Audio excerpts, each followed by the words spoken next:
There's a few videos out on this channel that goes over one-on-one meetings, and from an HR professional of 2 decades, I have found that leaders are afraid of conflict, or they want to avoid the possible response that might come out of their employee. We're not sure how to give that constructive feedback in which behaviors need to change.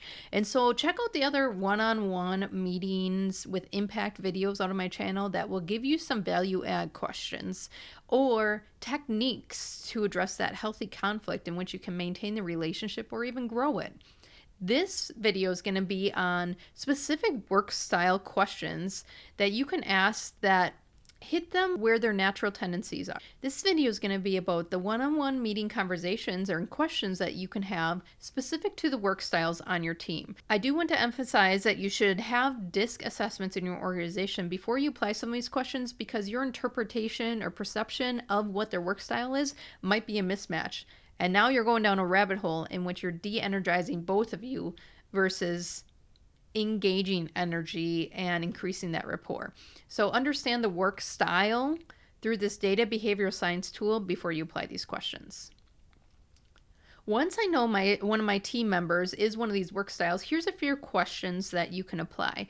When I work with clients on this behavioral science to engage energy and productivity while preventing burnout, there's a whole toolkit that not only includes more one-on-one questions like this to enhance the communication on your team, but it also has job matching, interview questions for candidates, how we can be more productive in our meetings, and then how to approach healthy conflict when work styles aren't getting along.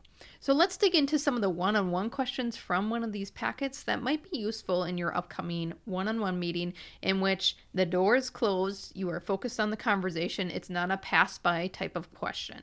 So I would consider these value add. And what I mean by value add is it's not tactical. It's not about the operation. It is about how your relationship can grow to each other, where you can support them better as a leader. And the important factor of these questions is follow through.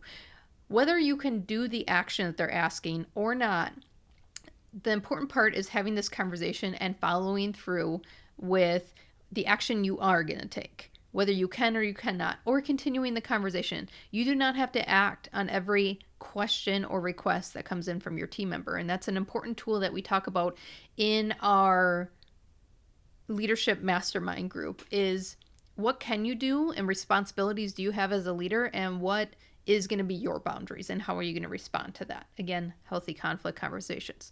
So let's dig into a few of these one-on-one questions that are going to level up your meetings when trying to really dig into who are your employees, what motivates them, and how can you remove the hurdles so they can be more productive without exhausting themselves.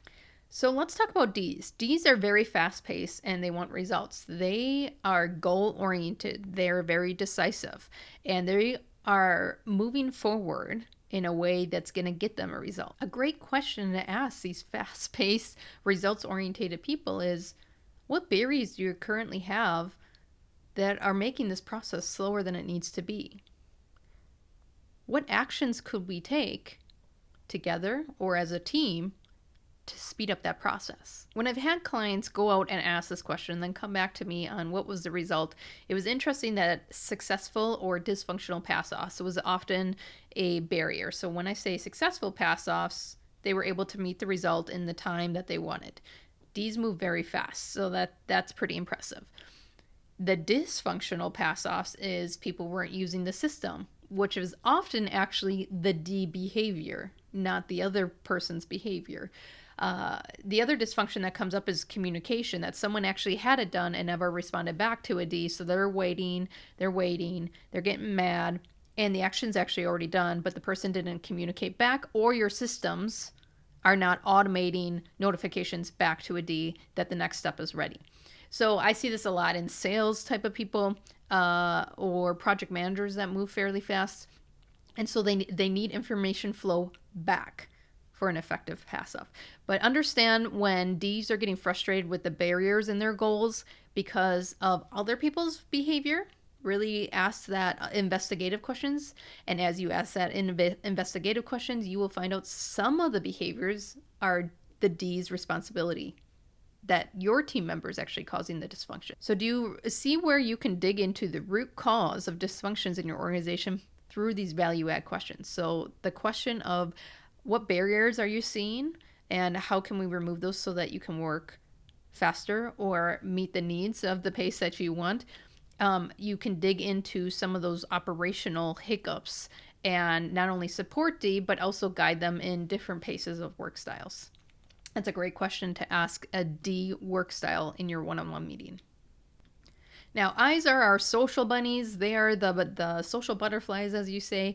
They thrive in being around other humans and other human behavior. They enjoy understanding and exploring how people work and learning through that.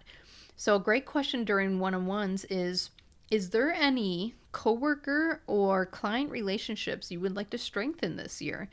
And what that's doing is showing you who they're seeing as mentors, maybe a directional path they want to go in their career, or skill sets that they want to learn, because they will want to learn from other humans over maybe a course or an online class. So asking that question really helps you with a development plan. And as an I myself, I didn't realize that I actually thrive with mentors over courses.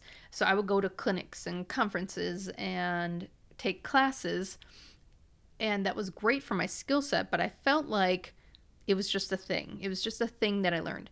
And then I would have mentors I would meet in those courses, classes, and conferences, and I would thrive. I would energize after talking to them. I would be excited to follow up with them after I took the action that I learned.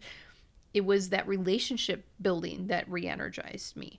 So when you can guide and coach your team members specific to their work style, you can actually help them in their growth and development plan so that they're not only learning, but they're thriving in the energy that's natural to them. So I's, how can you strengthen what relationships do you want to strengthen both internally and externally, maybe with clients or suppliers?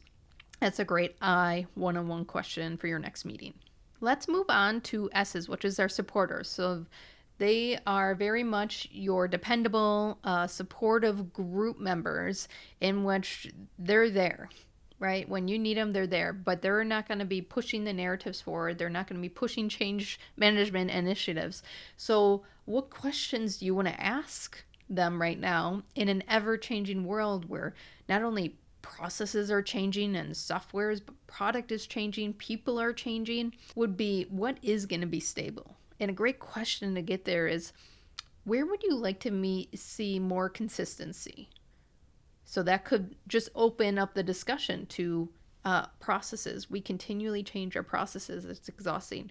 People, our turnover is insane, and all I'm doing is training. I'm not actually doing work. Is it product that every time I come up for air, we're releasing a new product? Like what do we even provide as an organization? What do we specialize in when we're doing everything? Those are the type of answers that have come out when you ask that question to an S. Is where do you want to see more consistency? And what you're doing is you're establishing support back to them that there are some things that can stay the same. There are some things that can be stable where they thrive and be consistent. How can we get there? So opening up that question will not only support that specific team member, but you will see the dysfunction coming out from too much change. And when we go through change management, that's an important factor when we do the stakeholder analysis is those that fight change, those that don't like to change too fast or too much. And when we do that, you will see S's kind of hitting that barrier, holding people back, holding the team back from change. And you really have to stop and ask yourself, are we changing too much? What is going to stay the same? What is going to be consistent? Because you're going to lose people along the way, and it's going to increase your turnover and disengagement. So supportive is a great question to not only support them, but explore the dysfunction that might be coming out of the cracks in your operation as change continues. Is what do you want to see more consistent in your job, in the team, in our processes? Now let's move to our last work style, which is compliance. And I just always go through DISC as DISC is spelled, DISC, but there's no chronological order to which one's more important, which one's more effective. You actually need all four to have a very effective, productive team. They all bring value and strengths. So when you go to a C, the first thing I want to prep you with is you should have an agenda for your one-on-one. They want to be prepped. They're reflective just like S's, and they will bring details and data to the conversation. Now, C's will want to go tactical because they don't want confrontation. They don't want to take that risk without details, data, facts. So when they're bringing that into the conversation, honor that information that they're bringing, but also try to get deeper with this value add question. And a great one to start with, again, during changing times is, do you have the data and resources to do your job effectively? Because C's literally step forward and will continue to step forward and push the narrative and close the gaps as long as they have the right data and details and information to do it. You take away that, or you change too much in which they can't gather all that research, and they're going to slow down because now it's a risk to step forward. So they're actually holding themselves back, they're holding the organization back, and it's an extremely valuable work style. So a great question to make sure that you keep the team moving during changing times is, what resources, information, or data do you need, or would you like more of to do your job? And the interesting thing about this is when organizations have asked this, and then I always come back to see what humans are responding with in these work styles so I can provide you value, is they needed information outside of their organization. So they can walk down the hall or chit chat or send an email within their organization. It's the resources outside of the organization that they actually wanted. So the response to that has been associations and organizations outside of that employer to join. So now they're getting information and details and facts from outside of their organization, but within industry. And now they can start to drive initiatives forward because they have the resources for that job. The other thing that they can do is partner up with other like-minded professionals or groups in that professional field to bounce ideas off of, because if they're bouncing off ideas off of someone like me that's a high I, I'm just going with the flow. If everyone wants to go on board with this, let's go. And C's don't want to take that risk, so we're not like-minded in that work style. Putting a C with another C outside of the organization, they understand the data needed, the details and information needed to move forward. So they're going to thrive in their own energy of how to move forward. So that's why that question of, do you have the resources, data, or information to get your job done is going to be important in change management, because where that information and tools are coming from is slowly changing as well. So you might even find a new resource, a new group, a new association to join in which they will have all the tools that they need to continue moving forward. When you look at change management, when you look at workforce energy management, these questions are going to navigate you to deeper discussions, to value add avenues when you meet people where their natural work style is.